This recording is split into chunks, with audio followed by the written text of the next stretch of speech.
Hello everybody, and welcome to this video presentation of how to make stick or finger puppets. So first of all, I want to say hello everybody, how do you do? Hello everybody, how do you do? Hello everybody, it's good to see you. It's good to see you this day. And I'll be recording a couple of videos using puppets. And I thought, oh, what a fun project to do at home. So some things you might want to have, if you have some copy paper or cardstock or construction paper, that would be really helpful. Cardboard is handy also to have around. Other materials you're going to need are either crayons or markers or colored pencils. You'll also need a regular pencil for drawing, scissors for cutting things out, tape, you can use Scotch tape or masking tape or packing tape, whatever you have at home. The same with glue. You can use a glue stick or white glue or craft glue. Now, you also need to round up some sort of sticks. So if you have popsicle sticks, they work really, really well. Skewers from the kitchen work, but you can also use a pencil or something about the size of a pencil, like a dowel rod. You can cut cardboard into a little stick, or you can go outside and pick up sticks. They work too. So one more thing, and if you have a brass fastener, I'll teach you how to make one puppet that has movable parts. All right, so first of all, you've got to come up with your puppet ideas. What is it that you want to make? I'm going to use the 5 little monkeys because those are the videotapes I'm going to be shooting next with the puppet shows. So you can draw your own characters, or you can search for images with assistance, adult assistance, online, appropriate images. You can also go to YouTube videos for do-it-yourself videos on making puppets. You can also go to makinglearningfun.com or coloring.ws or kidzone.ws or DLTK Crafts. And all of these sites have resources that you can download and utilize. But again, drawing your own is a lot of fun. So here we go. First, you're going to create, color, and cut out your characters. So here was my crocodile, and I colored him. And then after I finished coloring him, I cut him out. And then here are the monkeys. I downloaded these pictures, and I colored them and cut them out. So those are ready. Now, whatever sticks you have, you're going to tape to the back of your characters. So I like the packing tape because it's clear and you can wrap it around to the front and it doesn't show. So I'm going to put one little monkey, and I don't know, I might put them different ways, different directions. So here's a popsicle stick.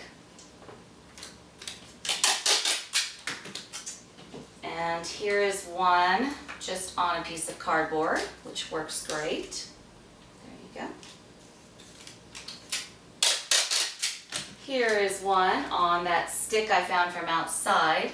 I think it'll be easier to use it on this part of the stick.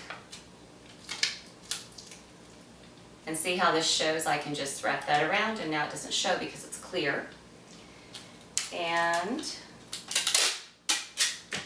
you can just use those pencils. Maybe have him go diagonal. That way they're not all exactly the same. And let me see. Oh, this one I wanted to show you. If you cut a little piece of paper, about 3/4 of an inch by 3 inches, and you wrap it around your finger, like that, then you're going to slide it off.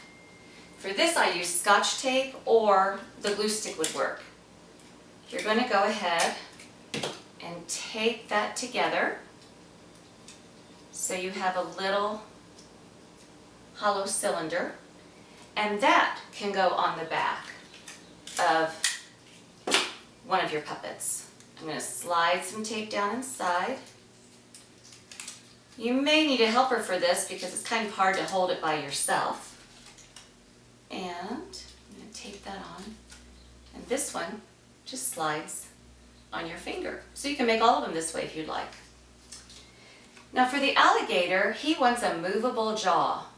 So what I did was I actually made two of my pictures, and I cut one out extra large here so that on the back it could attach. So here's what it looks like open with the jaw removed, and then this is what the jaw looks like from the second piece of paper.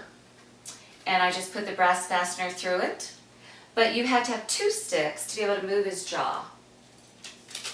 So I'm going to put one of my sticks that I have here on his body, or you could put it around your finger and use the stick for the jaw. So again, lots of options. Be creative and have fun with it.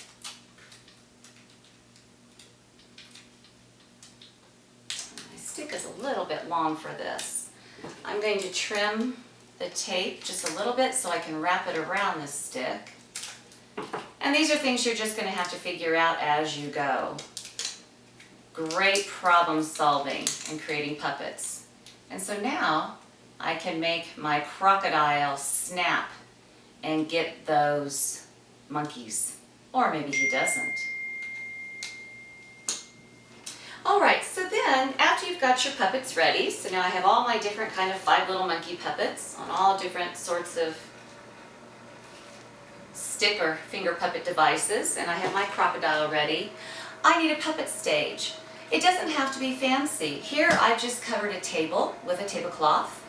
You could also use a chair and just cover it with a towel or a blanket. You can use the back of your couch. You sit on one side, have your audience be on the other side. You can go outside and throw a blanket over a branch on a tree.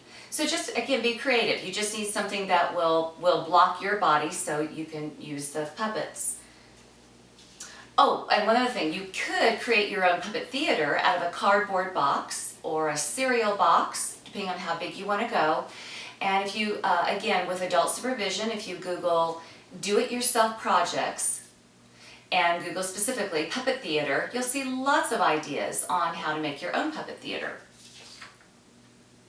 Now remember, once you have all your puppets and your props ready, your story needs a beginning, a middle, and end. You can use a pre-existing story, or you can create your own story. And in the next video, I'm going to show you some stories that have already been created. Always speak loudly and clearly because you're going to be behind the fabric, so your voice has to be extra loud and very clear. Consider changing your voice for each character. So if we have, in 5 Little Monkeys, we have the mama calling the doctor, so you might want to use more of a lady's voice. And then we have the doctor, so you want to have a different voice, either a deeper lady's voice or maybe a man's voice for the doctor. You can also add instruments to enhance your story. So if I want to do something like jumping off the bed, I might have something that makes a whistling sound, or something that makes a bonk sound when the monkeys land on the floor. So go around your house, go around your yard, find things that make sounds. And lots of things, lots of ideas you can look for instruments around your house are, look in your recycle bin. Plastic bottles, the thin plastic bottles like water bottles, you can squeeze them. The bigger bottles like Gatorade bottles or juice containers, you can hit the tops, you can hit the bottoms, you can fill them with gravel or sand or marbles, whatever you have, rice, beans. Put on the lid, it makes a great shaker. Pots and pans make great sounds. Tupperware containers do. You can hit things with your hands. You can get wooden spoons out or silverware out and hit with those.